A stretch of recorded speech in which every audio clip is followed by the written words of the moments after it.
同学，大家午安。是首先欢迎我们现场的同学，好，来给自己个掌声。好，再谢谢线上全世界的赛斯家族跟我们一起来进行我们今天下午的公益讲座哈。好，那许医师看到现场哈，刚讲我们雅琴同学接下来要开涂鸦的课哈，还有我们现场赛斯主任一家主任也在这里哈。好，那今天看到我们的作者，好，这个所谓53的作者，来，我们请我们的玉琪来跟大家分享一下哈。第一个分享一下这本书，那第二个也分享一下我们今天的主题哈。那我们要请玉琪跟大家分享，他在赛斯心法的学习里面有没有做到坦诚面对、如实表达？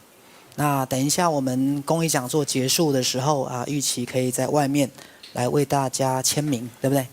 好，为他的著作来签名。来，好，先跟大家讲一下这本书想要传达的概念是什么。那还有你自己在赛斯心法的学习有没有学到怎么样坦诚面对、如实表达？好，如果先讲到这个有没有坦诚面对、如实表达，我觉得面对这件事情真的很不容易，真的很不容易，可是是唯一的一条路。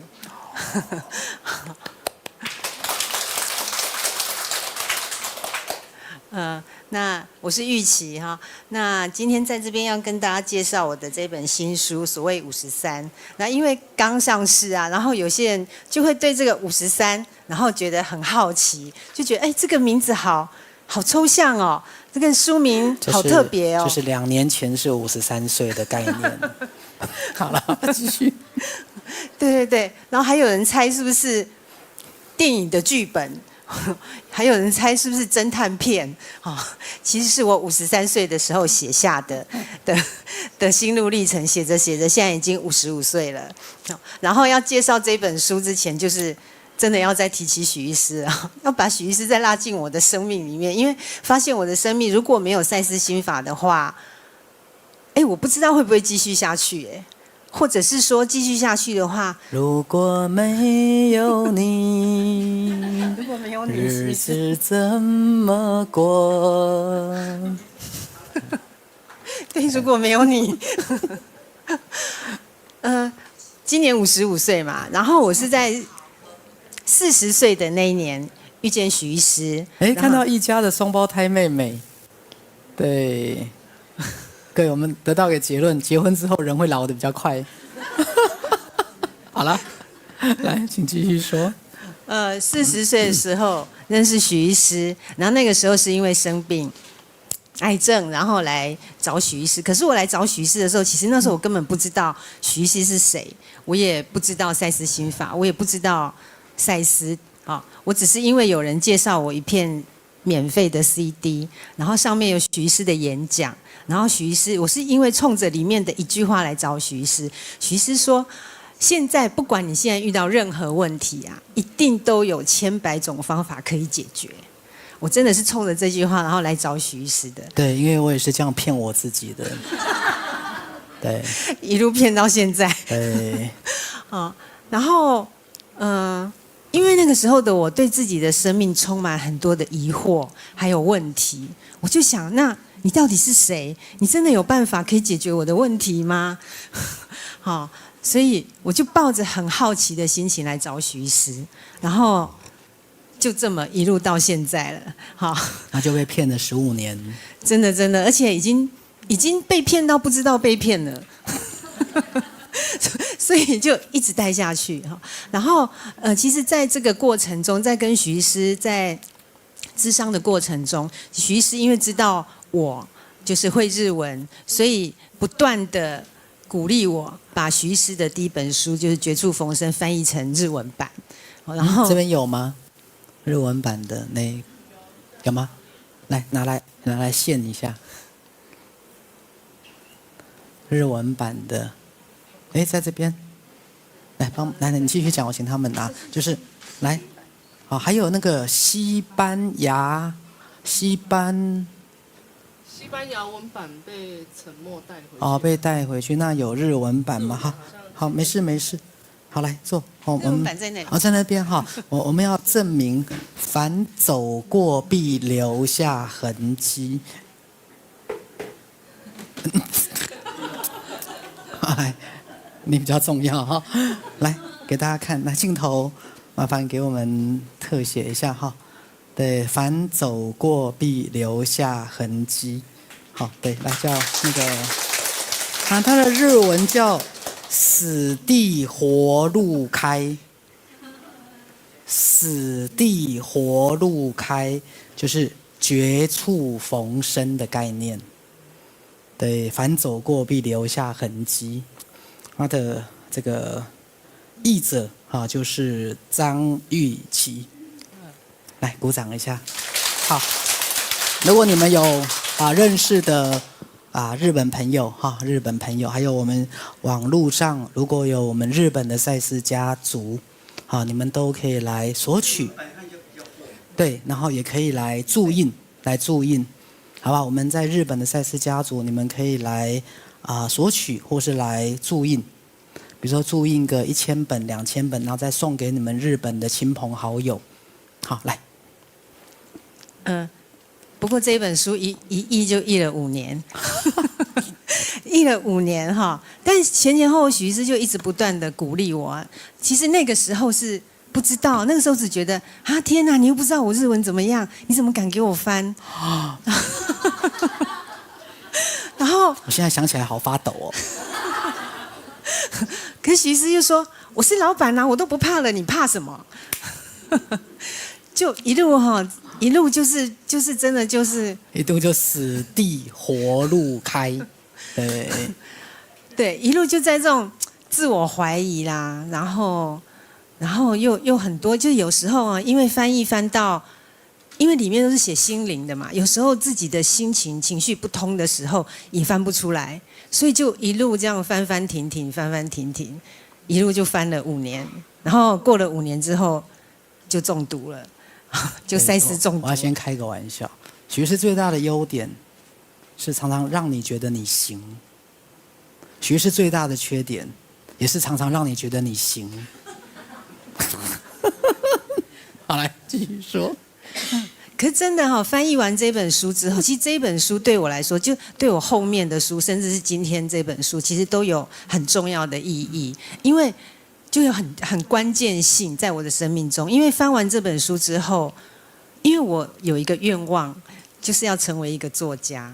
可是以前我都觉得他很狡猾，其实他的目标是要成为一个作家，可是他就开始慢慢姜太公钓鱼，有没有？先帮许医师翻译日文版的书，然后再帮许医师整理书。你帮我整理的是哪一本？自愈力健康法。来找一下。还有自愈力健康法。还有亲密关系。还有亲密关系。还有自我觉察。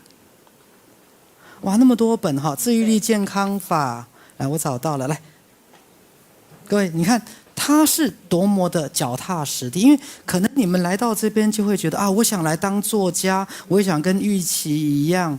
可是各位，你有没有发现，你有没有循序渐进？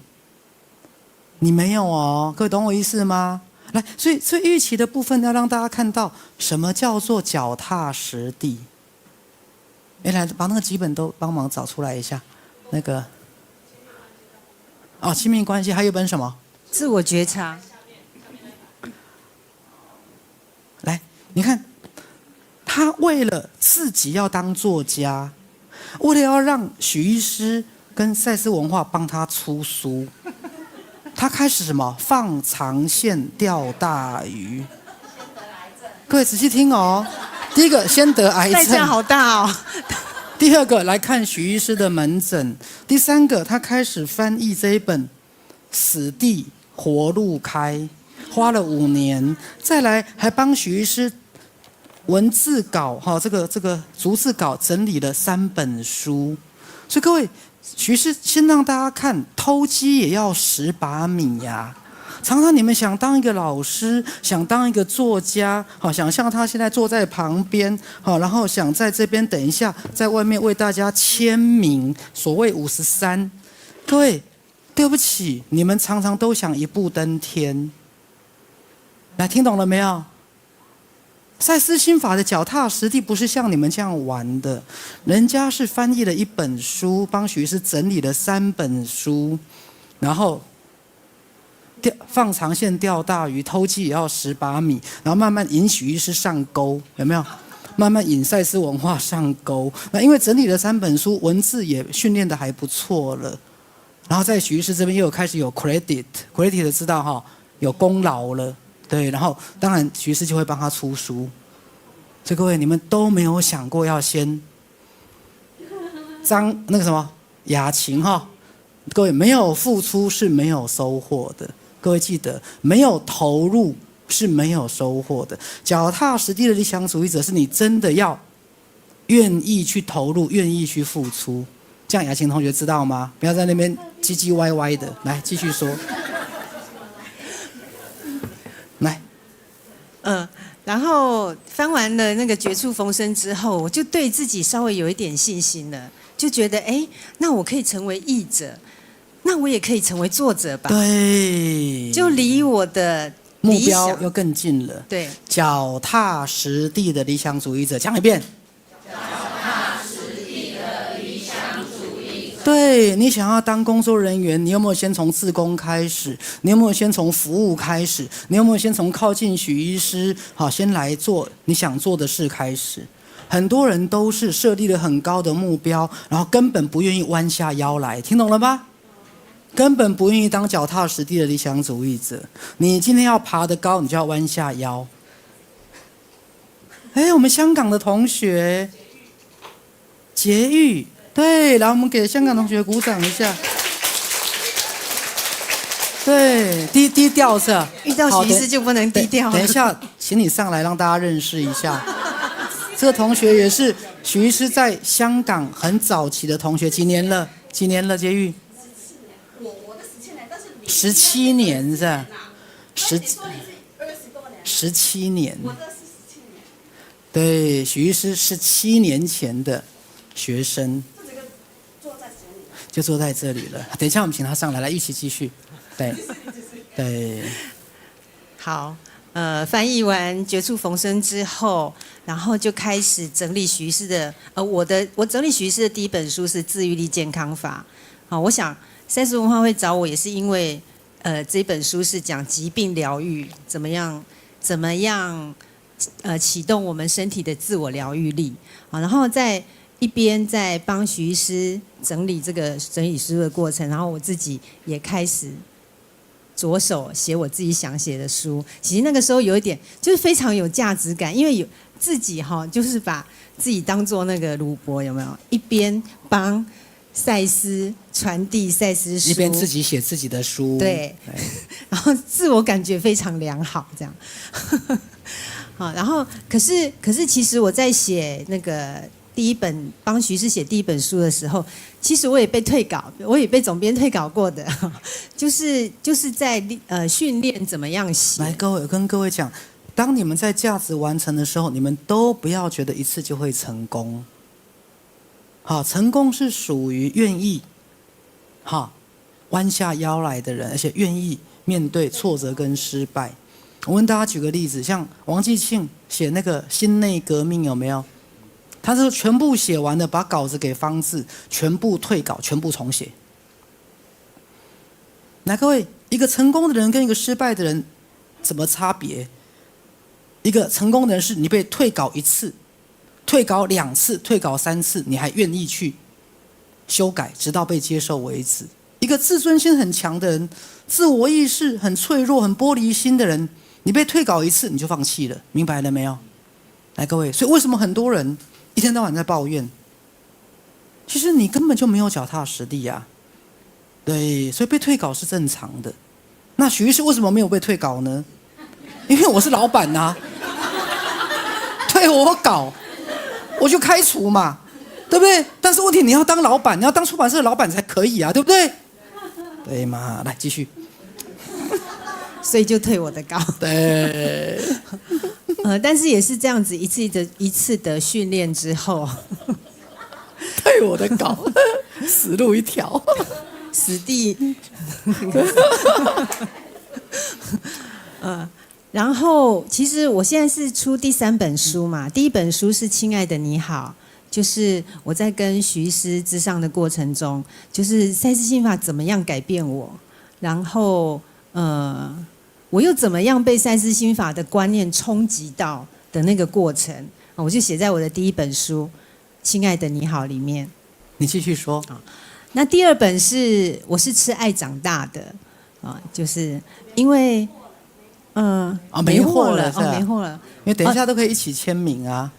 对，亲爱的你好，跟我亲爱的你好有在是吃爱长大刷的好，来继续说。然后第2本书我是吃爱长大的是因为感觉到，其实如果我们身体有疾病，就是失去了恩宠的感觉，失去了爱的感觉。即便你周遭的人爱你，可是你也感觉不到。那你感觉不到爱，你也给不出爱。所以在这个疗愈的过程中，发现原来是失去了爱。那发现自己原来从小就是我就是被爱笼罩着，只是那个时候有没有认出来？或者是爱是用很多种方式来表现的，那你有没有认出来你周遭的人给你的爱？对啊，很多爱不一定认得出来，因为是扭曲的啊。对，我们常常看到是扭曲的爱。比如说父母到底是爱我们，还是在过度保护我们？父母是爱我们，还是在控制我们？对不对？对，所以很多爱我们不一定知道，但是可能它是扭曲的。然后来到第3本书，就是所谓53。我认识徐医师的时候，这样就把我的40岁到55岁讲完了，55岁。这样53岁的时候，因为我自己面临空巢期，然后小孩都长大了，然后因为我以前就是一个把很大部分的心力都放在家庭的人，所以可想而知我有多么的失落，然后面对那个空，整个就觉得空，因为有小孩都离开家里去念书嘛，所以我有很多很多的时间都是自己一个人独处，然后在这个过程中，其实我感受到什么，然后我有很多很多的时间去回顾自己，就刚开始其实是很慌的，空到会慌，时间多到会慌，我每天都跟人家说，我真的好闲有没有什么事情可以做，散发了这个讯息这样然后后来就是在这个一阵兵荒马乱中，就是慢慢开始可以回来，跟自己相处，面对自己。但是我觉得这个真的不是一件容易的事情。那我把我在这个53岁，在这个一个人生的新的生命阶段，面对的种种的我自己面对的困难啊，还有面对的问题，我就把它写在这本书里面。然后虽然是3本书可是其实我写了5本，被退了2本。被退了2本。对，虽然因为现在出版社经营困难，不是很多出版社都倒了。不是这个原因是吧？没有，我们的出版社是因为是水准很高的，真的，就是不见，就是说，对呀，我们也要有商业考量啊。那为什么被退2本？被退2本是因为被总编退嘛，就觉得写的没有达到他内心的没有达到标准，对，就是没有达到一个。总编是很龟毛的，对，那也是乌龟一族的，对。虽然我现在也是赛斯文化的编辑，但是那个标准是一样的，甚至更严。就是也是要达到一个标准这样，所以但是我虽然被退稿，但是我不想放弃，所以我就继续写。所以在第2本书我是吃爱长大的前面我也写了1本，可是那本我也是被退但是那本还留存着，然后我自己就想说自己再修改看有哪一些，因为我想一定应该是有一些事情写得不够深入吧，或是有时候其实我觉得在写作很好玩，就是所以他很狡猾，他有2本被退，然后现在自己在当赛斯文化的编辑。各位没有发现这里面有猫腻吗？那以后就自己通过自己写的书啦。所以你看一个人是怎么成功的？你看那多狡猾的概念有没有？对，就是赛斯心其实我法讲的的一生被利己、利人、利益众生。对，但好，来继续说。对，都不知道怎么说了，我这个狡猾的人。我们今天的题目叫诚实自我面对。但因为我觉得我就是终于体会到说，为什么要找到自己心里最想唱的那首歌？因为那件事情，如果是你的天赋，或者甚至说你自己觉得你在做这件事情的时候是有使命的，你很喜欢做的，你就不会因为挫折而放弃，你就会觉得我不想放弃，因为这是我要走的路。但是如果不是自己最想唱的那首歌，你就唱一唱就被打岔的话，就很容易就放弃了。好，所以我觉得就是首先就是要找出自己的天赋才能，自己最喜欢的那件事情，就找到了那个正轨，就比较不容易被就是碰到挫折就倒下去，碰到挫折就倒下去，反而会越挫越勇。那就是大概到这里。好，来讲一下自己的诚实面对、坦诚面对跟如实表达嘛。你觉得你在赛斯心法的学习里面，有没有学会如实表达或坦诚的自我面对？还是越来越假身，越来越伪装？越来越很假身、很伪装是以前哦。以前会这样，对对对，然后我记得徐医师以前有问过我一句话，很假身、很伪装，跟你以前得癌症有关系吗？当然有关系啊。来，这个很重要，我们鼓掌一下。来，我先讲一下哈，因为徐医师在治疗很多癌症的病人哈，癌症病人当然其实很棒的，没有错。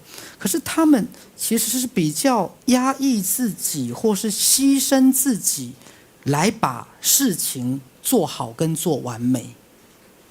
他是把自己放一边去，把自己的感受或把自己本身的价值放一边去，而如何把一件事做好，把一个角色、一个责任做好。可是他在做的时候是把自己放一边的，而且也没有学会怎么爱自己。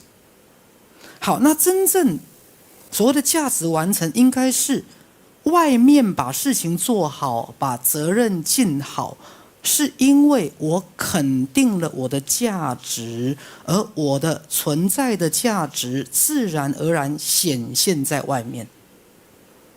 就是外面把事情做好，把责任完成，是我内在自我价值的自然展现，而不是我压抑我自己，我牺牲我自己，我委屈我自己，我没有我自己，所以把这件事做好。来，各位有没有发现这是不一样的？这是不一样的。而癌症病人比较会把自己牺牲掉，把自己委屈掉。就我是什么不重要，我喜欢什么不重要，我怎么样把事情完成比较重要，我怎么样把女儿的角色、妈妈的角色，我怎么样表现得很完美，让人家看到。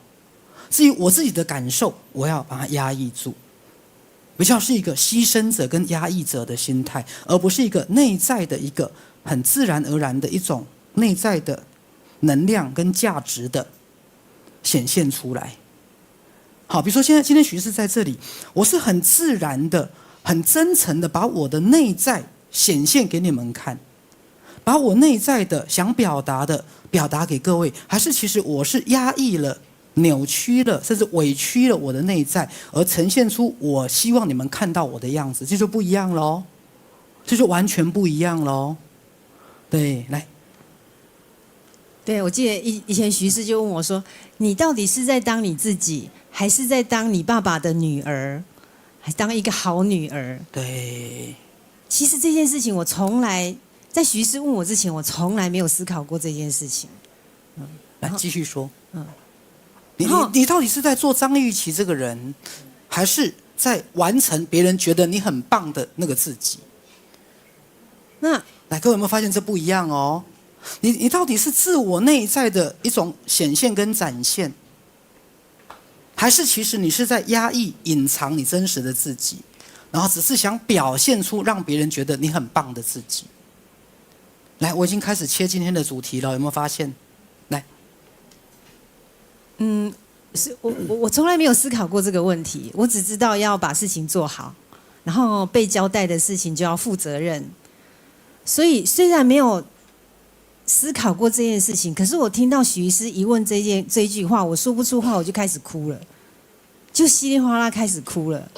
所以我在想，那种过去很不看重自己，好不看重自己的感觉，然后不看重自己的价值的那个自己，可能很委屈吧。好，所以是说不出话来，然后我就开始很伤心的一直哭一直哭。那后来真的是经过学习才知道哦，原来是这么回事，就是以前都没有把自己，就简单的说，我就完全不看重自己。来，我们举个例子哈，比如说抑郁症的人，大家知道抑郁症的人一定有一个特色，我在压抑、隐藏我觉得不好的自己、负面的自己、黑暗的自己，不想工作、脆弱、想偷懒的自己，想要不劳而获、想要懒惰的自己，我不断的压抑、隐藏这个自己，而且我还不想承认。那当我压抑、隐藏这个自己，可是我又要表现出哪一个自己？很坚强，很认真，很努力，很勇敢，而且没有任何的害怕，而且很努力。各位懂我意思吗？我要表现的我怎么样？我很厉害，我很厉害。好，那当你那个内外的落差越来越大，来各位，好，你看所有的抑郁症的患者，最后他会讲一句话：最后我盯不住了。最后我再也没有办法那么的正面积极了，他就会调回到他里面哪一个自己，那个不想出门的、不想努力的、脆弱的、软弱的那个自己。所以常常我们想显现那个自己跟里面的自己完全是很落差的。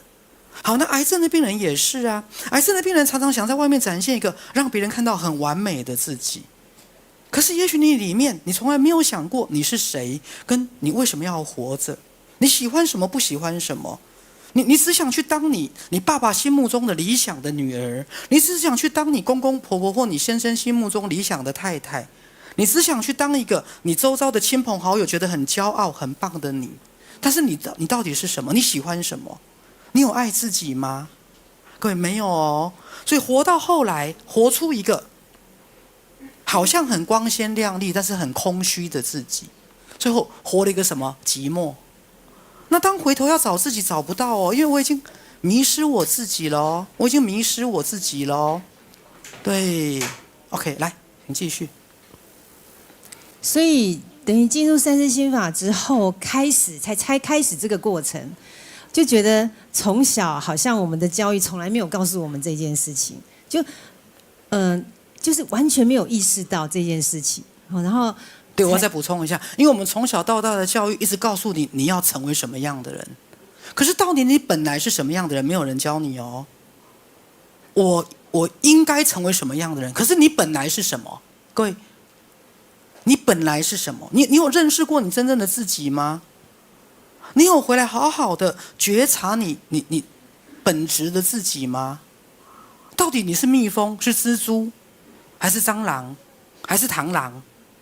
各位，你从来没有真的认识过你是谁，认识过你的天赋，认识过你的灵魂的本质哦。可是我们后天的学习，后天的教育，一直要把你变成什么样的人。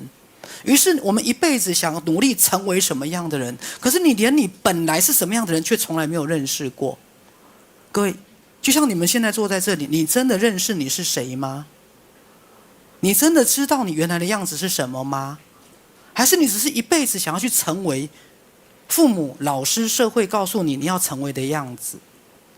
你应该是个什么样的人？可是你本来是什么样的人呢？你不知道哦，你不知道哦。来，各位明白我的意思？来，就像譬如说，我在第一本书就是《亲爱的你好》里面，就写了很多我自我探索，慢慢开始认识自己的内容嘛。那个时候的我会把它写下来，是因为内在有一股冲动，我觉得我如果再不把这一些自我面对的内容写下来，我可能又会复发。真的，就那股冲动太强烈了。那以前的话就觉得就会考虑很多，我写得够好吗？所谓的作家不是就要像谁这样子吗？好，那样子才叫做所谓的作家啊。那我可以吗？好，那过去可能因为很多这种的比较啦，觉得不够好啦，所以就不敢把自己写的东西呈现在大家的面前。哦，但是到那个时候我就知道，哦，我这股能量体会到的这股能量，我再不让它出来，一定又会有事。所以我就鼓起勇气，哈，跟出版社投稿。这样，那虽然是已经出了，可是我觉得里面的东西，我到现在看的，我觉得还是很血淋淋、活生生。所以其实我自己出了大概1年之后，我才敢再回去翻那个内容，因为要面对真实的自己，其实真的很难。对，各位先生，你们知道吗？有有时候所谓的心理諮商的过程，它就是剥洋葱的过程。你如何一层一层把你自己剥开？可是因为在后天，我们的人生是一层一层把自己怎么样包起来哦？各位防卫机转知道吗？好，一层一层用教育、用文化、用身份、用地位、用学识、用理性把自己包起来哦。所以你看，我们花一辈子把自己包起来，呈现出一个社会要的样子。所以，来，我在这里再对癌症做一个定义哈。癌症是内在真实的自己无法被价值完成，好，连接感受的自己，那个自己无法被价值完成。可是我的外在的自我又一直想要去达到社会标准所谓的完美。来，各位听懂没有？两个部分仔细听哦，一个是外在的我的 ego 自我，又一直努力想达到社会的标准跟社会要求的完美。比如社会说你要有礼貌，社会说你要有成就，社会说你要把事情做好。对，可是那到底是不是你喜欢的？不是。可是你内在很真实的自己，他又被否定，他又被压抑，他又没有办法价值完成，所以能量整个被压抑了，最后产生绝望，癌症才产生。来，这样大家明白癌症的心灵的起因了哈。来，就像现在啊，到现在就我觉得面对是一件无穷尽的事情了，只要活着的一天就要面对。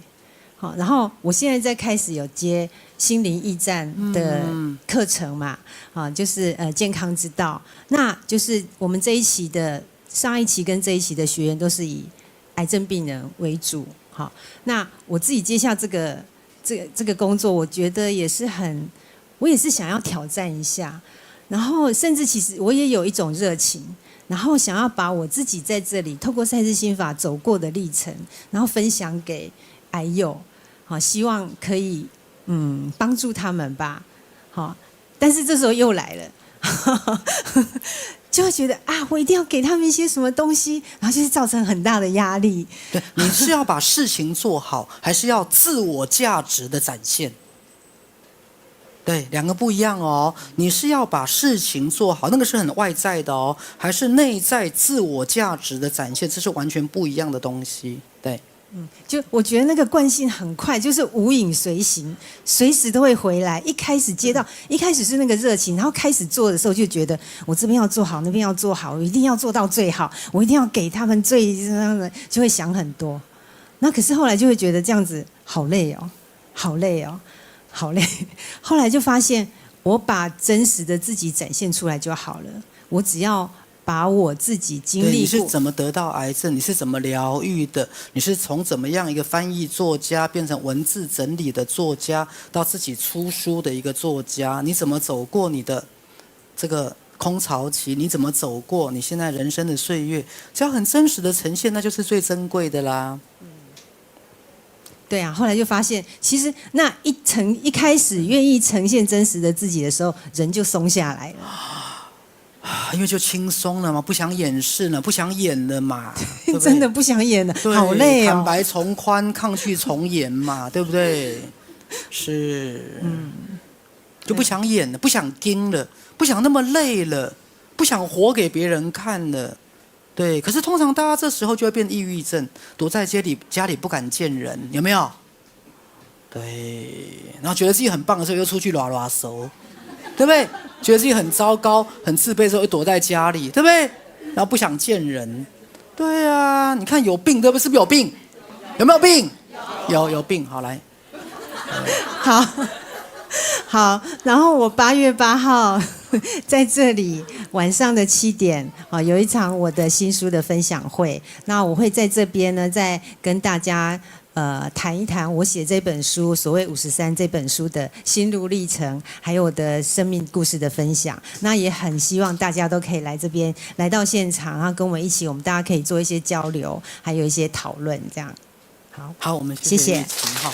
好，等一下如果大家要签书的话哈，比如说刚刚讲那本日文书啦，跟玉琪整理的许医师的3本书，还有他自己写的书都可以签名，好吧？来，我们现在低调的邀请我们的洁玉同学，来各位低调哦，低调哈。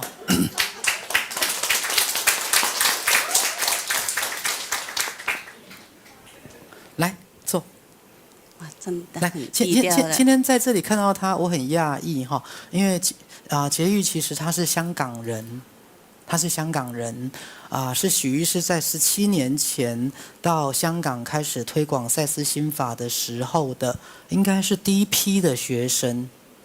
好，所以他当时也是一个癌症的患者，然后经过了17年哈，除了体型更健康之外，其实健康也是非常好。好，所以今天我看到他，其实我很开心，所以其实许医师以前1个月去一次香港，然后后来慢慢大陆就崛起了，就把许医师抢到大陆去了哈。对，所以香港就慢慢对，那洁玉这一次来可能也是来认识台湾的同学，那未来可能跟基金会这边有一些讨论，将来怎么样把台湾的老师也慢慢带过去在那边再把赛斯心法再次的把它弘扬起来，对不对？有吗？我这次来是我要证明一下，好不好？我要首先你要跟我说对不起，好不好？好，对不起。我的身体真的有一点棒，我知道。我说健康啦。我就教你不要没有，我知道因为我们今天的主题是如实面对。好了，我自己面对就好了，不用你帮我来面对。我们是自己人，我们一起来面对。你自己面对太孤单了。好了，你看，许医生这个真的很幽默，他可以让我这个很霸道的女生来去香港，很什么？大度不是霸凌的霸，不是大度，还没到这个大度，很霸道霸道的女生。我的国语还没够啊，我的广东话更烂。我去香港10几年了，还是不会讲广东话。我们就来交流一下，好不好？好，所以看到他可以包容我，所以看到洁玉其实我很紧张，其实其实很开心哈。这是过去每个月去一次香港，这个真的很多过去的足迹哈历历在目啦。那因为这3、4年就是 COVID 嘛，那后来其实是比较去大陆发展比较多，那所以就有点忽略了香港。对，好，所以今天看到洁玉其实很开心，来跟大家自我介绍一下。好，那今天怎么会想要到台湾来？好，你这样我很害怕。比较强势的香港女生哈，你知道啦从哪里说起了？好，从17年前对，不用，不用。这次来是工作上是因为放暑假了。我要介绍我自己吗？有面对真实的自己吗？面对真实的自己。放暑假了，因为我的工作已经有26年是做这个补习工作，补习班的老师，对，还有是自己经营的，已经有10多年了。但是最近的6、7年都放下了。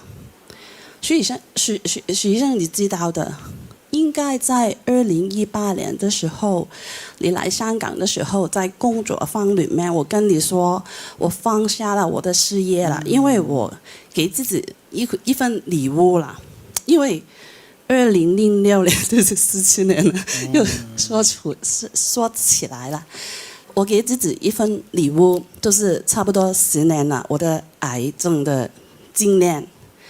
经验，就好像罗娜老师说，她现在是20岁，我就是17岁了，就是有一个重生的感觉。谢谢徐医生当初的，是不是很假了？不会不会，我真实一很真实，点好不好很真实，对。所以我送自己一份礼物了，就让这个事业放下了。我跟老公商量一下，他说可以啊，我就可以很任性的放一个假，但是我也有一点点的工作是比较自由的，所以呢，这个广东这6、7年呢就比较轻松一点了，就从这个2017、16、17，所以我18年就可以比较可以放松的学习这个种子课。学生都安排老师来香港，又可以现在了哈，这次旅行来台湾，我安排了19天给自己。19天，今天第几天？今天是第几天？我的数学是，我第一天是25号，7月25号。7月25号。第几天？第10天了，所以来台湾就遇到2个台风了。对呀，我知道啊，就停课停更。有些朋友说你来了就有这个假期了，很好。我的风都吹过来。一个是杜素卫，一个是卡鲁，对吧？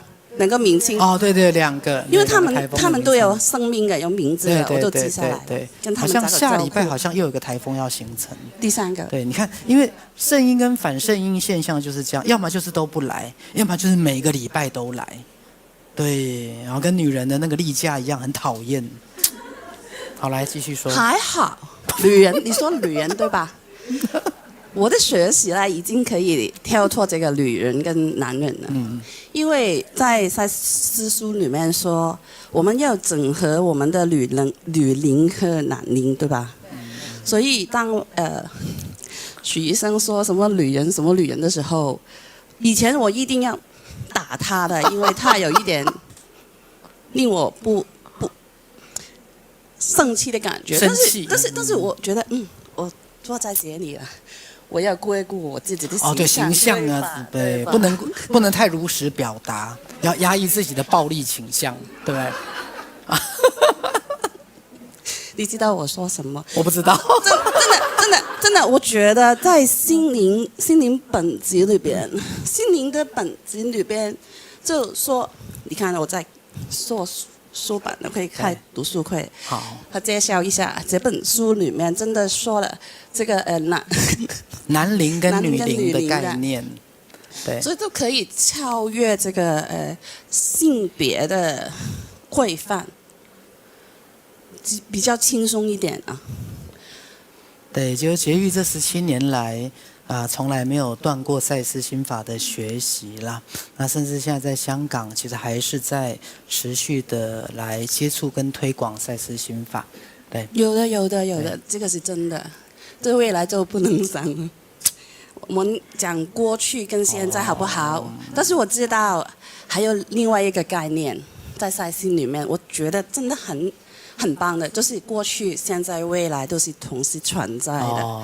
这个广阔的现在，我觉得对我们有病的人来说，就真的都过去好像是过去，通常都是不要谈了，过去都不要再说了。其实是心里边就是不想再看那些不看的过去，不去面对。对。现在就蛮好啦，活在当下，说出来比较容易，但是活在当下也不容易。对，所以有时候我们还是要勇敢的去面对过去，对不对？反正你不面对，它都在广阔的现在。它也是在广阔的现在，对，它也不是真的过去，对。还有未来更好。如果未来有充满那个希望呢？就好像佩玉主人说他要这里，如果卡鲁要受过的地方的所有人都要来，都要来。我觉得这个部分比较生活里面比较轻松。是好了，再说什么了？你访问我了，我来去好啦上课。那来台湾说什么？不是说我还是要以今天的题目来问婕妤哈好。来，你在赛斯心法的学习里面，你怎么样去做到坦诚的自我面对跟如实的表达自己？对，我在里面翻译一下，因为呢，在赛斯的里面说，我们真的不单只有一个自己，还有很多个自己都要面对。真的要看另外一本书了。他今天是来介绍书的。不是真的。香港人不看书的，给他鼓掌一下好不好？我不但是香港人呐、我告诉你，香港人不看书的，香港人只看漫画。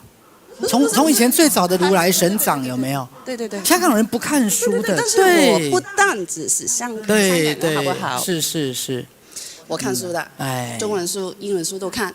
是。刚才说这个书好不好？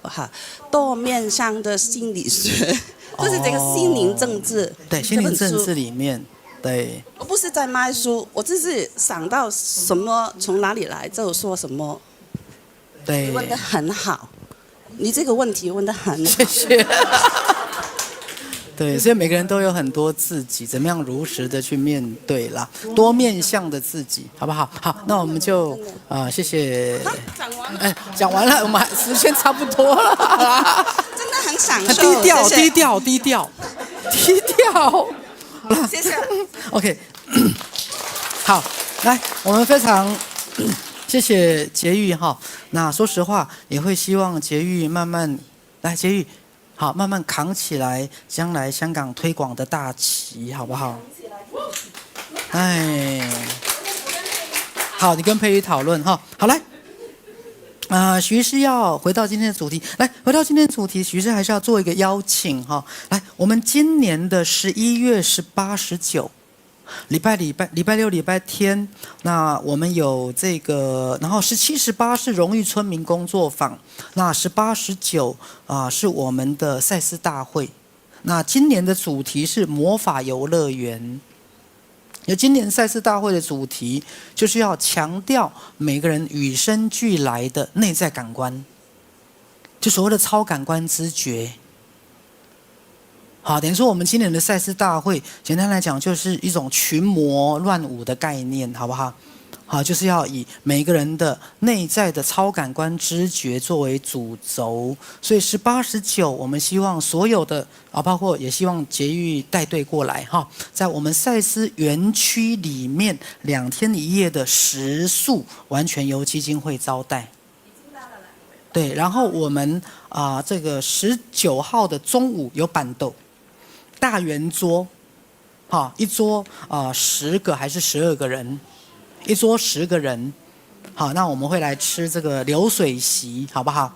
会吃流水席，好，所以希望今天全世界所有的赛斯家族在11月的18、19都来赛斯村来参加我们的魔法游乐园，好，然后17、18是我们的荣誉村民工作坊。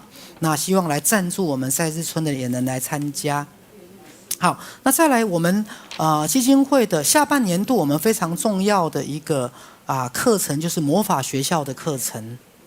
好，我们要开始来把赛斯心法当中关于人的内在感官慢慢打开。好，那内在感官其实所谓的它就是一种超感官知觉。那怎么样把我们的内在潜能开发？让我们理解到，其实最后物质实相只是一个幻象。我们如何真的认识我们存在真正的本质，好不好？好，这是我们基金会下半年度的部分。那另外一个就是我们跟我们新北分会有关了哈。那因为我们的台中总会是当初我们买下来的，然后后来我们高雄分会后来也是我们买下来的。好，可是因为这个北部比较穷，有没有？中南部日子过得比较好，所以变成我们北部就买不起。所以后来我们因为中南部都有了永久会址嘛，那因为北部比较穷，好，那我们就希望能够在北部有一个永久会址。好，后来在这个佩玉主任的这个倡议之下，我们就成立了一个北部永久会址的一个专案，然后由我们的陈神宝先生来担任召集人。好，意思是说，大家家里如果有闲置不用的豪宅啦，闲置不用的办公大楼，麻烦捐出来给我们。这样听懂了吗？家里有闲置不用的黄金啊、钻石、珠宝啦，都可以拿来。好，那我们要很感谢这个我们新北也是有位同学哈，因为之前可能有一点点购黄的味道了哈，这是开玩笑的啊。之前他就是买了很多东西买了名牌的鞋子啦名牌的精品，那后来发现自己可能用不到。所以就捐给我们新北分会，所以未来我们可能要来举办这个义卖，好，所以各位家里如果有没有用过的名牌包啦，没有用过的这些金银珠宝啦，金银珠宝用过也没关系，还有一幅画要义卖一下，在哪里？外面还有2幅，我们雅琴同学的画要义卖。是全部捐给我们新北分会，来鼓掌一下。好，所以家里如果有闲置不用的物资啦、金银财宝啦，都欢迎各位捐出来，那为我们基金会的北部的永久会址，好不好？那未来北部永久会址，我们也希望把这个北部的几个单位啦，像新北分会或是我们的 CSTV 看看能不能整合在一起。但是 CSTV 它有一点要求，就是希望挑高稍微高一点点，因为它要架摄影棚。好，那如果各位你知道你们家里附近如果有我们适合的场地，也麻烦跟我们工作人员联络，好不好？好，那我们希望未来可以为我们的北部来创造这样的永久会址。那也要跟大家讲几个好消息哈。第一个就是我们的赛斯村的赛斯讲堂的这个建设工程，那又开始了。因为之前把前区的部分完成，那现在建设工程已经开始动工了，对不对？还有我们的赛斯天堂好像也要通过了，然后我们的 BOT 凤凰山庄的 BOT 也要开始进行了。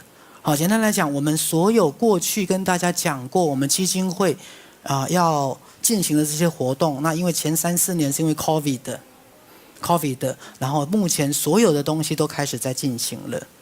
好，等于说我们还是会为未来全世界的身心灵的推广而努力。好，那包括大陆也是，大陆我们现在有几个部分的，一个部分就是新园丁怎么样扩展到大陆，那再来就是我们未来在大陆的每一省，好，我们要来成立推广中心。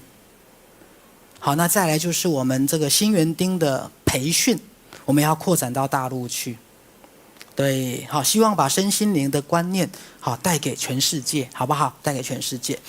好，来，那我们一样刚才有陆续的提到，那到底什么叫做坦然面对、如实表达？来，刚才徐师稍微有提到一个部分因为我们一辈子一直努力想要表现出让人家觉得我们很棒的自己。好，就像刚刚徐师讲到，比如说抑郁症。好，各位，一个人为什么会得到抑郁症？那如果像你们知道的，很多青少年叫做什么微笑型抑郁，或是我们所谓的阳光型抑郁症。那为什么会有阳光型抑郁症呢？因为很简单，他都在别人面前表现出很好的样子，他甚至会去当别人的开心果，他甚至会去当别人的垃圾桶，他甚至会去开解别人、倾听别人的很多的负能量。他努力想表现出好像很阳光、很正面的部分，可是如果你真的问他，他快乐吗？你真的问他，他内心是比较偏向乐观还是悲观？那各位，其实他内在很多的不快乐，而且他是什么？悲观的。那很多个案就跟我讲，他说：“徐医师，我都已经这么不快乐，我都已经这么悲观，我为什么要让人家看到呢？于是他把很多的负能量怎么样？藏起来，压抑住。他不想让你看到，他也不想造成别人的困扰，他也不想让别人觉得他很负面。于是他就尽量的表现出很棒的样子，并且可能很努力、很正向。来，各位，请问久了会不会出问题？会啊，久了会出问题呀，因为他只想要表现出外在很棒的自己，被认可的自己，可是他从来没有去面对内在的自己。来，徐师举个例子哈，来，我最近在体会一个很有趣的道理哦，来，各位仔细听，很有趣的一个道理，就是如果有一个人，他外在有一个很努力的自己，他内在又有一个自己其实很不想努力。如果有一个人，他外在有一个很勤劳的自己，他内在就有一个很不想勤劳、很想偷懒的自己。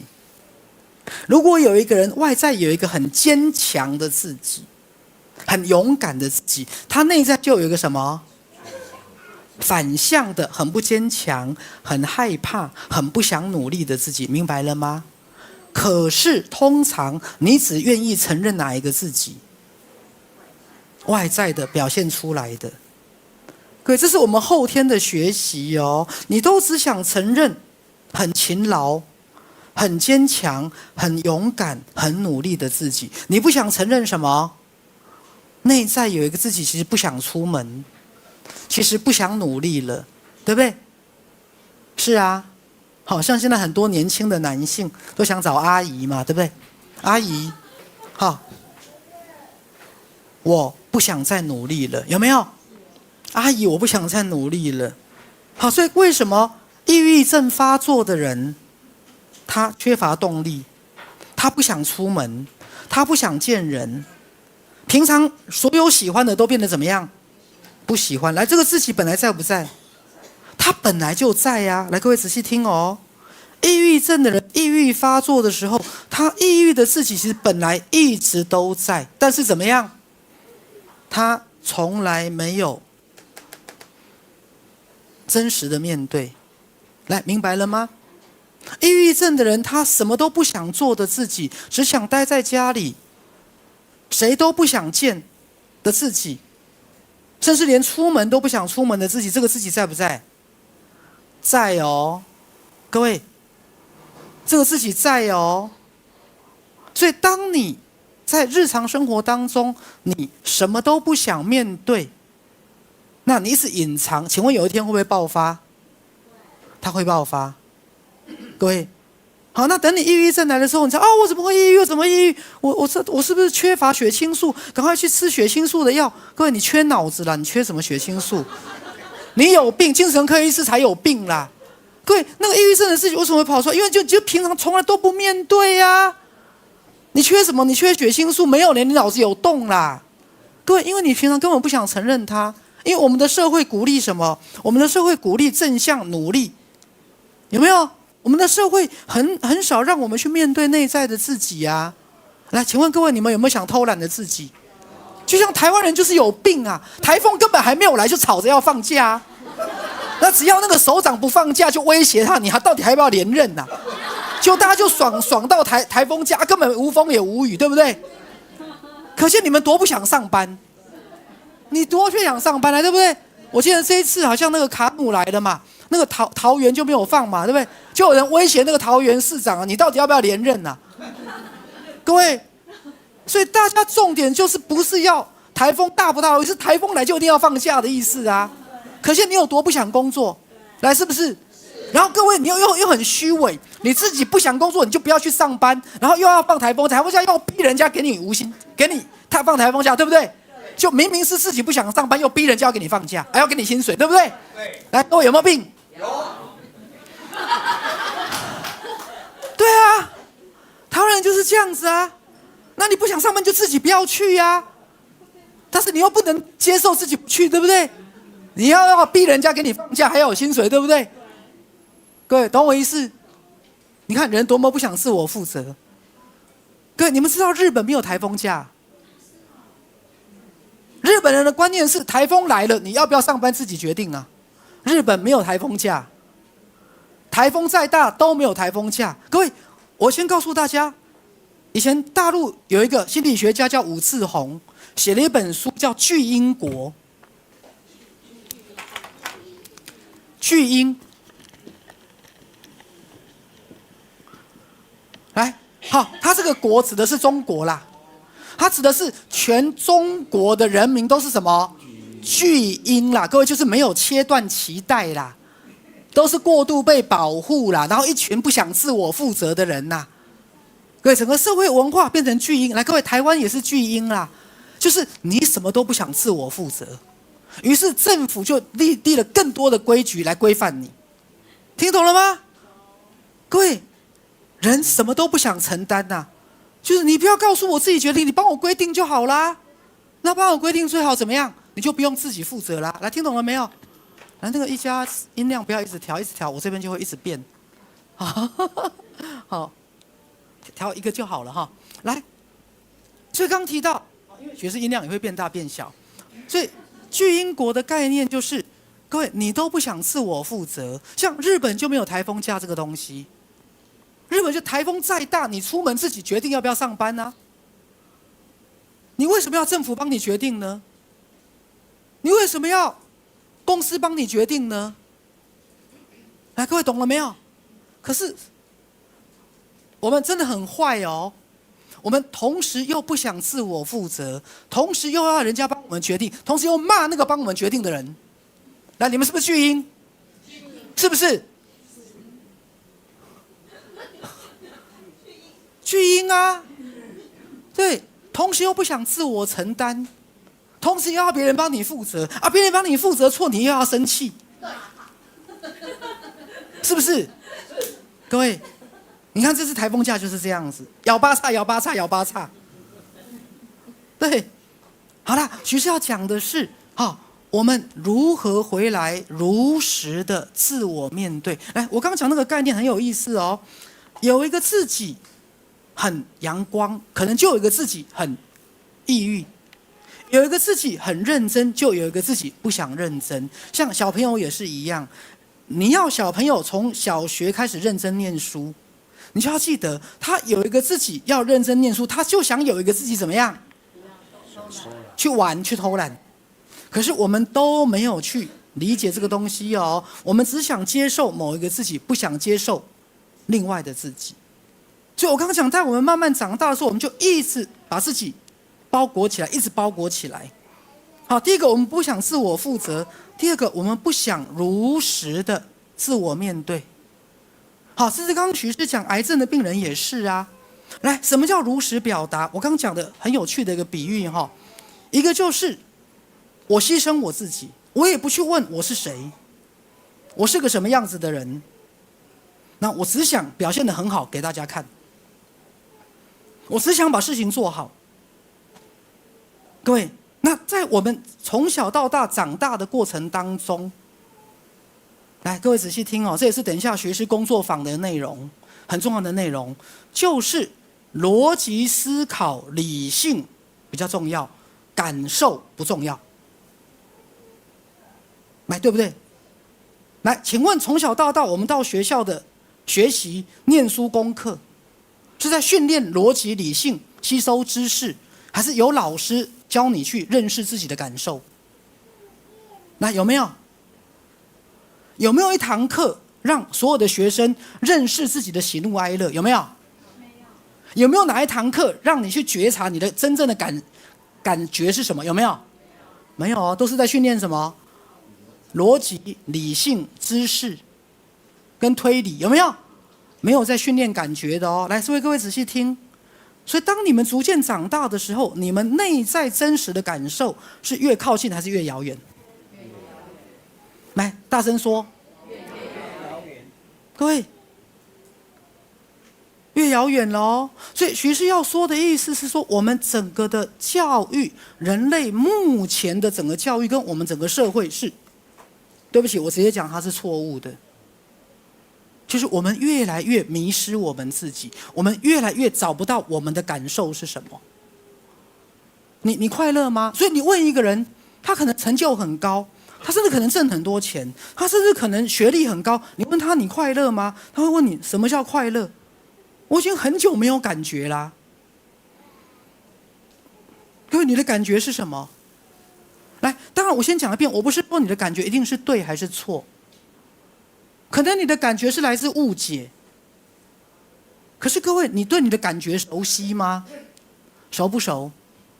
还是你只知道用头脑去做你认为对的事，来，对不对？还是你只知道怎么去把你认为对的事把它完成？对，你真正的感受在哪里？各位，好，所以徐医师说的如实表达是我们的教育跟我们所谓真正身心灵是，你有没有回来很真实的自我面对？好像刚才玉琪有提到，各位，请问自我面对容不容易？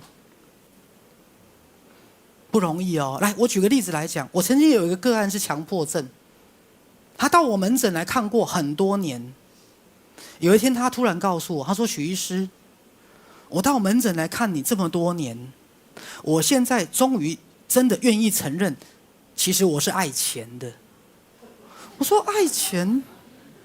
我说：“你终于承认你是爱钱的？”我说：“那以前是怎么一回事？”他说：“以前我觉得我应该追求心灵，我应该追求道德，我应该追求无私。当我发现我其实有一个爱钱的自己，我不能接受我有这个自己，听懂吗？我不能接受我有一个自己是爱钱的。来，跟我念一遍：我不能接受我有一个自己是爱钱的。”然后我就觉得人不是每个人都有爱钱的地方，难道你不爱钱吗？赶快把你们家的钱都给我吧。他说许医师真的不容易，因为从小我们的教育教我们不应该爱钱。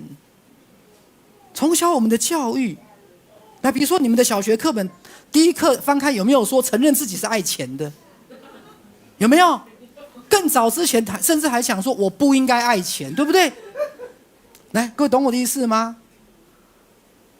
所以我们很多后天的教育，其实跟你内心的自己是什么？来，比如说我再举个例子，假设你有2个小朋友，然后姐姐在玩她的玩具，玩得很高兴，弟弟说他也要玩，那你就要跟姐姐说什么？你让给弟弟玩啊，或是要跟弟弟分享啊。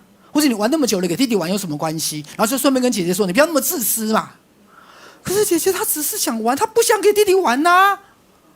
各位，为什么你不把你先生让给别人玩一下？会死哦！你玩那么久，你好玩吗？为什么你小孩子就玩具要让给别人，你先生就不让给别人玩？你怎么那么自私？来，我的意思是说，常常我们在做这些事的时候，有没有顾虑到孩子的感受？然后我们就跟孩子说，你不应该自私，你应该让给弟弟玩，你玩那么久了，或是你应该要分享。各位，马上我们的感觉就被什么？责备。听懂了吗？各位，小朋友说这就是我玩具，我不想分享，不可以吗？可是你就会跟他讲，你不可以哦，你这样是没有分享是不对的哦，有没有？所以许医师要讲的是，从小到大的亲子过程，甚至教育的过程，我们的感受，我们的真实的自己，常常是被怎么样？被压抑、被打压，甚至是被否认，甚至是被责备的。好，比如说，如果你是个老大，你跟父母说：“我讨厌弟弟妹妹，我宁愿他们都没有出来，都没有出生。”来，各位，请问父母第一句话是什么？你怎么可以这样想？你怎么可以这样想？你是老大，应该要照顾弟弟妹妹啊！你怎么可以说宁愿没有弟弟妹妹？你这样想是不可以的。来，各位，你有没有顾虑到他的感受？他的感受是什么？本来爸爸妈妈都是我的，现在多了弟弟妹妹，你们不但不爱我了，还常常要我把玩具给他们，而且还要我让他们，而且还要我照顾他们。来，各位，请问你们的心灵有没有创伤？所以你看你们只变这一群人，你们看。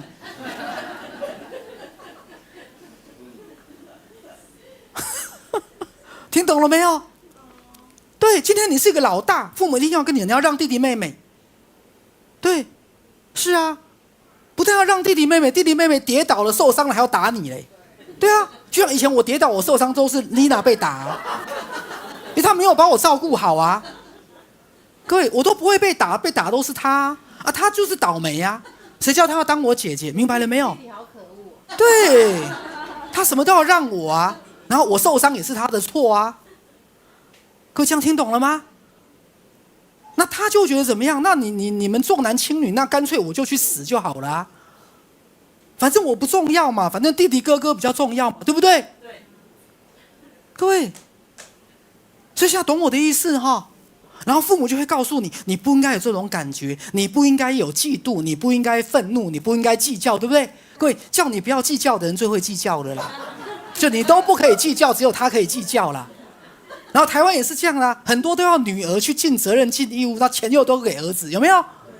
各位，不要这么爱计较。对，不要这么爱计较，对，对，要尽责任跟义务，就是我有把你们养大啊，然后又分财产，就是说不要跟哥哥弟弟计较啊，对不对？像我们家的财产都给我，我爸妈也是叫姐姐都不要计较啊，对不对？我们家财产都给我啊，对不对？姐姐妹妹怎么可以计较？对不对？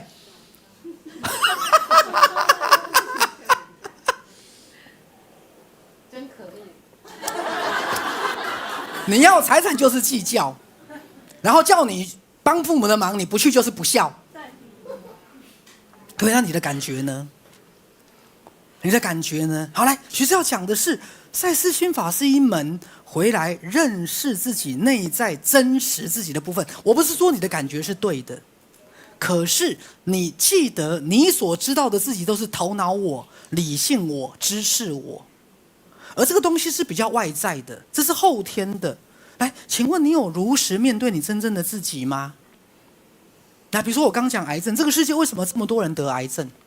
来，我学习刚已经把它做一个很重要的身心灵的定义了，因为我忙着去完成，忙着去成为社会认可的那个自己，忙着去追求完美，忙着去尽责任，忙着去表现得很好。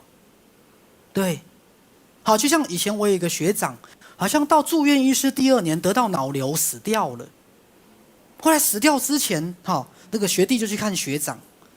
学长就讲了一句话，他说：“其实我根本不想当医生啊，是我的父母、亲戚、朋友一直要我当医生啊，他们不断的说服你当医生有前途、有地位。”那大家就问：“学长，那你喜欢做什么？”他说：“他喜欢画画，喜欢唱歌啊。”可是他喜欢画画、喜欢唱歌，父母就跟他说：“那能有前途吗？那能挣钱吗？那能买房子吗？能养小孩吗？那不能，你去当医生啊！”听懂了没有？各位。所以徐师要讲的是，你们今天的自己，你们今天所过的生活，到底是符合你内在的感觉，还是背离了你内在的感觉？各位仔细听哦，你们今天的自己，今天的自己所过的生活，你今天的自己的角色，每天在完成的义务跟责任，是真的是你内心的感觉，还是你是不断的压抑你自己？是啊，来，我没有在讲对跟错。来，我们有一个学员跟个案也是一样，他其实不喜欢跟公公婆婆住，但是一直压抑自己，压抑了10-20年。因为先生说搬出去不可以啊，因为先生是独生子啊，然后搬出去又要另外付房租啊，不愿意啊。可是问题，先生住在他们家很如鱼得水啊，太太住在公公婆婆家，他就觉得很不适应嘛。各位懂我意思吗？好，那我不是说跟公公婆婆做不对，我没有那个意思。我是说，请问你每天所过的生活跟你的感觉是 match 的吗？来，各位懂我的意思？所以今天你们的社会地位再高，你们的表现再好，你再得到别人的肯定更多，如果你今天所做的工作，你所过的生活跟你的感受是落差的，来，各位，你一定会生病，对不对？你一定会得抑郁症，而且还会得躁郁症。对，你一定后来会生病，为什么？因为能量要平衡啊。好，所以今天这个主题在于，各位今天以心理治疗的角度也好，以心灵成长的角度也好，你们有没有先做一个功夫？那个功夫是你得先拿掉所有的批判心，拿掉所有的价值，拿掉所有的贴标签。你有没有如实的面对自己？比如说小时候你的家境，你的自卑，你内在的不想承认的自己。来，回到那个个案，其实跟他做治疗好多年，我就跟他开玩笑，我说恐怕你要接受的还不只是爱钱的自己啊，还有什么坏脾气、小心眼、爱生气、爱计较、爱比较。来，有没有？还有好色，还有好色，对，就是你嘛。好啦，各位，你所有你要承认的，你有没有承认？这叫做真实自我面对哦。真实自我面对。来，有没有很多人明明心里一直在计较，可是一直假装自己不计较？有没有？来，我是要告诉各位，很多个案来看许医师。对，后来他来跟我说，许医师，我不要来了。我说为什么不要来？我说他就跟我说你很可怕，你一直把我内心真实的感受一直挖出来，一直挖出来。他说我伪装了这么多年，好不容易变成大家眼中的好人了，好不容易变成一个什么东西都掩饰得很好的人，你竟然要把我的里面的都挖出来。我说那不挖出来怎么办？不挖出来难道在里面烂掉吗？各位，所以我们的社会一直引导我们去外面扮演很多我们应该扮演的角色，可是我们的社会从来没有引导我们认识我们真正的样子哦。好，包括像弗洛伊德讲的什么 libido， 叫原欲。好像儒家讲的食色性也好，或是你比较接近心灵的本质，但是它不只是原欲，它更深的内在还是来自赛斯心法的爱、智慧、慈悲、创造力、喜悦跟神通。可是你连潜意识负面的自己都接受不了了，你如何进入更深的自己？是啊，那我们再讲如实表达。来，各位，徐师讲个笑话。你们觉得你们认识的主管也好，政治人物也好，你觉得他们都有如实表达吗？来，现在台湾有一个姓柯的候选人，有没有？来，徐师举例来讲，我没有说我特别喜欢他，但是据说这个姓柯的候选人得到年轻人的支持比较多。来，大家觉得为什么？比较真实，因为他白目啊。他比较如实表达，不管他的表达对还是不对，他起码比较如实表达，有没有？他最近就讲一段话，一定要选我当总统，否则中南部的人都那么穷怎么办？怎么过日子？其实某部分他讲的没有错啊，中南部本来就比较穷啊，台北本来就是天龙国啊，各位，我们本来就要把台北炸掉啊，对不对？台北人多骄傲啊，日子过得多好啊，中南部当然就是比较匮乏嘛，对不对？本来台湾的政策就是台北市都是最好的啊，哎，没错吧？以前新北市跟台北市根本比不上，好不好？哎，对不对？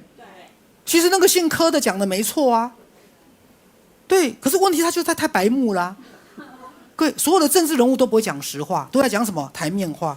来，我没有说我支持他哦，我是在解释为什么年轻人喜欢他，因为我至少知道他比较不说谎。他的认知可能是错的，可是起码他勇敢说出他内心真正想的，来，对不对？他至少勇敢说出他内心真正想的，就算他卑鄙，他都勇敢把他的卑鄙说出来。各位，就你跟我都是很卑鄙的人，可是至少我敢把我的卑鄙说出来。对，你跟我都很好色，至少我敢说出来啊，你都隐藏在心里，对不对？对，你看。哎，像各位懂我的意思吗？来，所以在身心灵里面很有趣哦。来，记不记得徐医师以前跟大家讲的口诀？宁愿真不要好，宁愿真不要善，宁愿真不要对。各位，因为我再讲一句实话，很多的修行，包括宗教的修行，越修越假掰。对啊。就你一看到啊，这就是什么团体的人哦，就是师姐、师兄哦，这个，各位听懂我意思吗？他越羞好像越有微笑，可是你那个微笑越让你的心里发毛，是真的还假的？可以懂我意思吗？你对我这个和善是真的还是假的？还是你的宗教告诉你你必须这样才对？可以懂我意思哈？所以很多所谓的修行是压制内在真实感受的自己，尤其是不好的自己，然后表现出什么好的自己。来，各位，这不是修行哦。我先讲，这不是修行哦。对，好，尤其是大陆的同学一定要记得，因为台湾的同学这部分有病，大陆同学这部分更有病。因为大陆从小到大的教育就是理性教育，有没有？就是讲的一口好的道理，可是跟内在的感受怎么样？背道而驰，真的是背道而驰的。对，好，但是台湾的同学也是问题很大，可不只是这样，美国也是啊。美国的文化跟社会只鼓励一个人呈现出什么？很正向、很积极。How are you? Fine, thank you. And you? 然后美国人是永远要 aggressive， 有没有？积极、正向，就像川普那个死样子啦。对，川普那个死样子是永远那种，懂我意思吗？好像很有自信的样子，积极正面。各位，可是在你积极正面的时候，难道你没有累的时候吗？你没有脆弱的时候吗？像恐慌症的人也是啊。各位，就是一直压抑恐惧，然后一直往前冲，那每次好像都要很厉害，可以控制全场，有没有？对啊，好像一起来就要好像，我行哦，我行哦，好 hold 住姐，你知道，就都要 hold 住嘛。可是累不累？万一你 hold 不住呢？你害不害怕？啊，那个胆小的自己在不在？那你们胆小的自己在不在？对啊，害怕的自己在不在？想躲在大人背后的自己在不在？啊，跑去哪里了？来，跑去哪里了？压在最底下，懂我意思吗？对，因为我们的社会，好，比如说一个小朋友，当他表现出恐惧的时候，大人会跟他怎么讲？有什么好怕的？不用怕啊。各位，像在我们家也是啊。我们家如果你一个小孩子对父母表现出那种恐惧，父母会说：“哎，有什么好怕的？不用怕。”所以我妈妈永远不会承认她的恐惧。如果我妈妈前阵子身体不好，我就跟我妈说：“我妈没有关系啊，我们生病我们会害怕死亡，害怕生病都是正常的。”我妈说：“我没有害怕，我没有害怕啊。”我妈一直跟我说：“我没有害怕啊，死就是死啊，死就是去阿弥陀佛那里啊，我没有害怕啊。”好，然后妈妈身体一不舒服，我就问她：“啊，妈妈现在怎么样？”她说：“啊，赶快去医院，万一来不及怎么办？”她上一句话就跟我说她不害怕，下一句话跟我说：“万一去医院来不及怎么办？”你说害不害怕？挂急诊。她怕的要死，但是她的头脑永远不承认她是什么害怕的。妈，你有惊死不？我没惊死，我没惊死。怕不怕？怕死。各位，说实话，我讲这个题目，这是我这一辈子从小到大的体会。因为我从小到大就看我妈妈怎么样都不能坦然面对，我从小到大看我妈妈怎么样都不能如实表达。她嘴巴说的，永远跟她内心怎么样？你有惊不？哦，我没惊，我没惊。啊，你有生气不？我没生气，我没生气。各位听懂我意思吗？各位，我们活到这么大，我们最大的本事是什么？我们不但会压抑、掩饰我们真正的感受，我们还会怎么样？把它扭曲、否认到我没有。来，你有没有自卑？有没有躁郁症？有。你上次还来呛我说你没有躁郁症，你现在又承认了，这样我很害怕哦。各位，我们不想承认我们有病，听懂了吗？因为我们怕被贴标签。那你们有没有病？有。你们这样我就接不下去了。因为一个承认自己有病的人，他其实才能真的什么坦然面对，但是不是给自己贴标签。那各位懂我意思吗？来，庆和好不好色？非常好色。他不但好色，还加个非常。你看，来，各位这就是坦然自我面对，如实表达，给他鼓掌。他这把年纪如果再不好色就没有用了，就没有功能了啊。对呀，当然要嘛。好，各位，所以我们文化就是很虚假，但是心灵它要什么？真实。啊，我不是说你都要表现给别人看那个真实，我是说你要对自己怎么样？真实。来，赛斯讲过哦，赛斯对于学习赛斯心法、修炼赛斯心法，只有一个最严格的要求，你必须对自己真实。你必须对自己真实。有些人他不但自我欺骗，他还要连你骗进去。就我不但要觉得我不爱钱，我要强迫你们都觉得我不爱钱。各位听懂了没有？对，就是我不但要觉得我是那个样子，我也要你们都觉得我是那个样子。那如果你看到了我不想承认的自己，你就是坏蛋。那听懂了吗？各位，为什么？来，学校讲，因为安全感不够，因为我们很难自我承认。是啊，好，所以赛斯心法下想跟大家讲，你们的心灵要开始扩展。这个心灵是完美中的不完美，这个心灵不是责备，不是惩罚，不是贴标签，这个心灵是愿意接纳你。各位，传统的宗教他不一定接纳你，他认为你不可以哦，你不可以有贪嗔痴慢疑哦，你不可以犯戒哦，你不可以有很多很多负面的，懂我意思吗？来，赛斯心法不是，是你要开始看到，你要开始面对，甚至你要开始承认。对，但是承认的意思不是要你完全变成他哦。来，有没有一个很不想做生意的自己？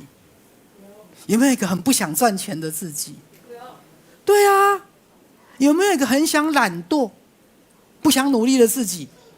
有。来，各位，来，学士的意思是说，如果你开始大量的承认你过去不敢承认的自己，你们就开始放下跟解脱，这是我今天要讲的很重要的部分，这也是心理治疗的过程。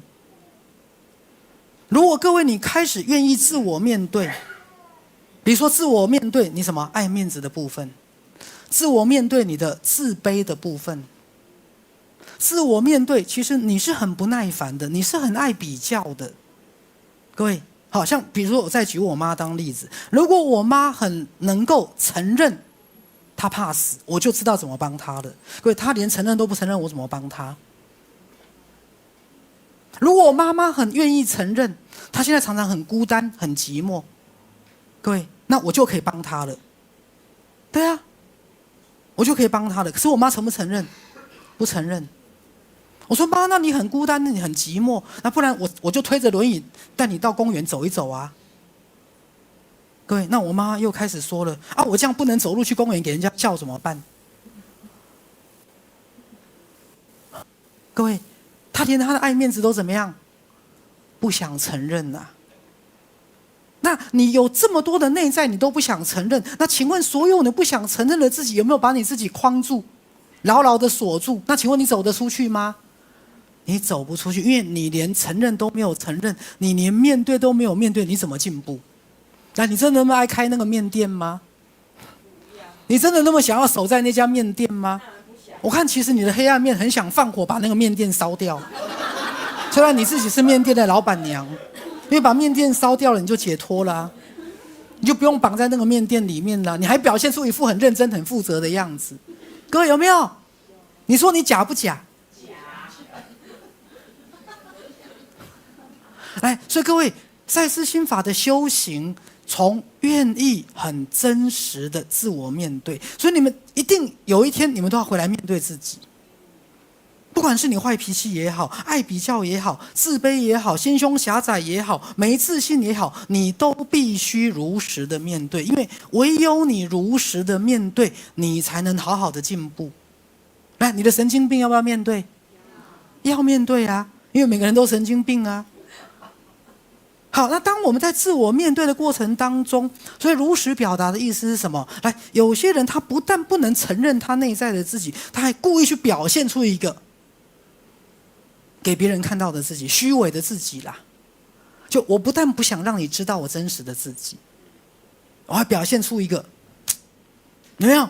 来，各位，徐师开个玩笑，来，人累不累呀？你累了吗？来，我告诉各位，最后你们累都不是因为事情做太多，是因为太虚伪。我跟你讲，真的很多累的人都不是工作做太多，体力消耗太多，是太 gay 掰。就你已经 gay 深到你自己都觉得你累了吗？你已经装得很辛苦，懂我意思吗？但是最后心里有他不想装了，他就想要你就知道什么叫解脱。真正的累，来，徐师看过很多累，不是因为工作太多，不是事情太多，不是主管要求，是他实在是已经假装得很辛苦了。就是他那个面店的老板娘，他明明就想偷懒，他明明就每天就想放假，他明明就是一个爱玩的小朋友，然后假装很认真负责，然后最后把全家搞得鸡犬不宁。因为你就会愤怒，你就会不耐烦，因为你在对抗内在有真实感受的自己，明白了吗？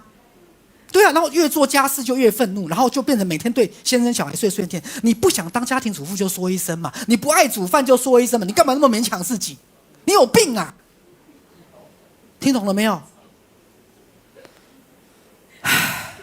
就是你啦，所以从真实的自我面对，好不好？